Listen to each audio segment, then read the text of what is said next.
Good morning. This is More Than Just Task Management, your favorite daily podcast, where I, Anna Angelova, business coach and consultant, and my co-host, Jores Minasvand, the business consultant, we help you build a thriving business by showing up every single day and discussing something that every small business is facing, whether at the beginning of the journey or at some point of the journey. And today, Thursday, we have a very interesting topic. But before we dive into it, hey, Joris, how are you doing? Hi Anna, I'm doing very well. How about you? Fantastic. One of my other favorite topics, people. Oh, oh. So today we are diving into something that even a lot of our the clients we work with and people we talk with, like they wonder, like, do I hire from within or externally? Like, do I promote from within or hire externally? And it's a very valid question because at some point when you need to fill a role, like, of course, like you're wondering, what do I do? Like, is it someone? Can someone within the existing team step up and to take on the responsibilities, or do I get outside and hire? And of course, like there are pros and cons. There are a lot of things that can be considered in this situation, and the answer you know of, because you are a business owner and you've done so much already, and you know that the answer is depends. Like whether you promote from within or you hire externally, the answer is it really depends. And to help you actually figure out what it means for you and how to proceed in a situation like this, ultimately going back to the basics. When you have a role to fill, what do you start with? You start with what this role is, right? What's the description? Like, what's the purpose? Like, why is this? Why do you need someone? Like, whether it's a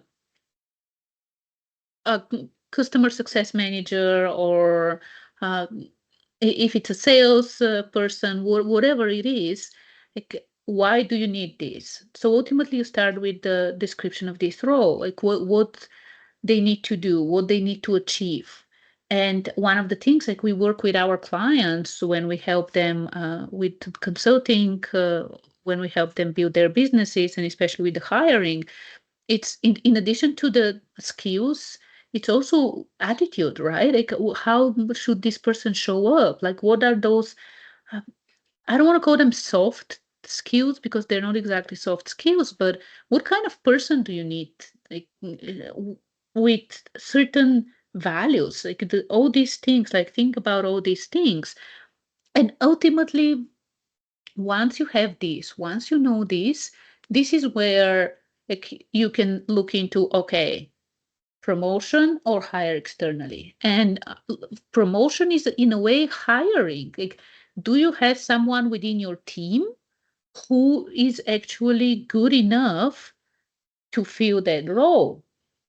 And one of the things is, as a business owner, as the leader of the business, you don't want to settle for good enough.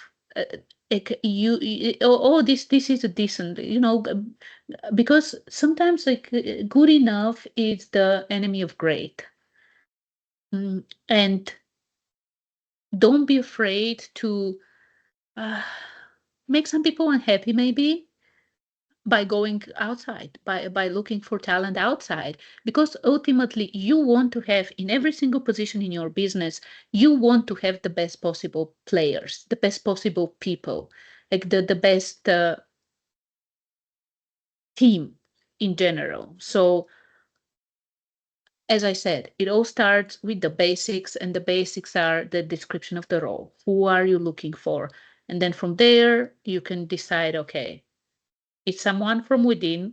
And of course, I think is that when you promote from within, like it opens up another gap, right? Because like the person who gets promoted probably leaves a gap that you still need to fill in. So there are a few things that you need to think about. But before we get into this, Joris, I'm wondering actually your thoughts so far. Uh, you put it very well. And my answer would have been yes, but you said depends. So, which I think they at the end they mean the same thing. And there are a lot of flavors of the depends. For example, are you hiring for a single contributor position or a managerial position? Usually for single, it's easier if it's a single contributor position, but if it's managerial, there are other things to consider. And the higher the level of the manager you're hiring, the more important the considerations are. For example, there are philosophies that say you do not promote from within for the C-suite. I've seen a lot of corporations make this mistake. They promoted from within, and it's been a disaster, especially for publicly traded companies. Uh, the reason is you need fresh blood. The second thing that it depends on is what is the state of the company and what is the effect of that role. Are you trying to build a role to get the company out of hot water? For example, for a small company, your operations may be in trouble, right? So if you're thinking about getting an operations manager, you want an operations manager. So the two thoughts are promoting from within. People who are there already, they know the company, they know etc., but they don't have fresh ideas. Some of them have been there for 5. You wouldn't promote someone that's been there six months. So you go to someone that's been there 5, 10 years. These people have been out of the industry and the market for 5 to 10 years. And if they're not proactive people, they may not know what's the recent business trends. So it depends on a lot of things, but I think I like your approach, Anna. Treat it as a new position, write down the role description, write down all the requirements. Even if you're promoting from within, if you are going to have 3 sets of interviews for hiring from outside, you do 3 sets of interviews for promoting from within. Don't just say, oh, you're next, let's go. Also, if you're promoting from within, treat this person as a new hire. So whatever training they need, train them, put them through trainings. Again, you need to realize that this person, although they have been with the company for 10 years, they're now in a brand new position. So there's a learning curve, there's hand-holding required, supervision, training, all of that is required.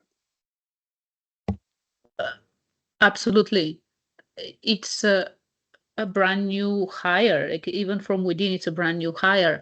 Now, the caveat, of course, of this is when you promote from within, and like you need to fill the role for the person that you just promoted. That in a way you have two instead of filling one position, so you're now filling two positions. And again, depending on what's going on and if this is really the correct choice for you, it's worth it. It's worth it for the business, for like, the big picture strategically. I do want to talk about something, Joris, that you mentioned, that like, that idea that especially for the C level, that you don't promote from within. One of the problems that, and I see the idea of like someone from the outside with fresh ideas and things like this. One of the problems that a lot of companies don't have, and one of the problems that a lot of companies have is that they don't have proper succession plan and proper path for their superstars. And I'm not just talking about corporations, like we see this everywhere, small, mid-sized businesses. And the other thing you mentioned is also, again, like with someone who has been with your company for 5 or 6 years. And I know this goes a little bit into a different conversation, but are you training your people? Do they get the latest, like you said, Joris, the latest industry and business insights? So they are actually equipped when an opportunity comes for them to get promoted, for them to really be a contender. Because as I said, the last thing you want is to settle for, oh, this is good enough. You want to get the best possible person. And the thing is that you might open the process for both. And like, yes, have people from within the company apply, but then also open it for external candidates and see who's the best and really look for the best. And sometimes, which can be quite demanding, and I know that most likely you're not doing this. Another thing is that when we talk about the best, sometimes the best is already someone who is employed somewhere, employed at your competitors, employed at your suppliers or vendors or clients. And just like think about, like, one of the ways I think about, love thinking about recruiting is in terms of how the professional sports team do this, that they don't settle for the best that's available. They negotiate and they go and find the best that they can have and they want to have. And sometimes when it's come to, especially like hiring externally, you might want to, I don't want to use the word poach, but poach someone who's already working somewhere, who's not even looking. But anyway, I know this is going into a bit of a different conversation. Uh, Jores, what you shared is absolutely like spot on. And again, we started with depends. It depends. Like hiring from within, like promoting from within or hiring externally. It really depends. Pros and cons on both sides. But as long as you have, and we talked about SOPs the other day, as long as you have the process, like a solid process where, as I said, it starts with the description, like you make sure that you're looking for the best person, you will be able to make the choice. You'll be able to make the right choice when it comes to promoting from within or hiring externally. And if you are struggling with this, reach out. I will add the links to two of our services actually. Like if you want us to come and help you personally, like we do some of that work with you to help you figure out how to hire properly, how to train your team as well, and how to make sure that you have an A team. Thrive 360 is a great starting point. And I've also shared a link for Empower 360, which is a business and leadership coaching service that we have. This is more toward to help you as the business owner, but this can also help you flesh some of these things out and get ideas and move forward the right way. So I'll add this again. We're here to help you, and some of these conversations that we have excuse me, while they're amazing and full of insights, if I say so myself, we can go as deep, like so deep for like what 10-15 minutes. This is how deep we can go, and we can discuss every single scenario. And you might have questions that are, oh, but what about me? What about my particular case? Like, how do I choose this way or that way? And again, this is why we have these services and the work we do with our clients. And you can always jump on a call with us and discuss this as well. So anyway, I'll add the links if you are interested and if you want us to help you accelerate this journey. We are here to help you.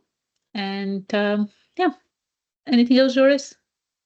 No, I think this was very insightful. I really liked what the topic. I think this week was a very good week as far as topics go. I think we are, starting to hit the real like core of all the businesses, and I'm really hoping that our audience will listen and take advantage. And again, contact us if you need help. And the week is not over, by the way. We are coming back tomorrow with a topic that, although we're thinking it might be useful for people who are just starting, if you are a business owner where like you've had your business for a while now, it might be a good idea for you to listen to this as well. So tomorrow we are talking about setting boundaries with clients so they respect your time. Yes, And get a baseball bat and go after them. No, I'm just kidding. yep, turn off like your phone and yeah, no, seriously, like, setting boundaries with clients is important for your own sanity, for your own well-being, for the well-being of your family as well.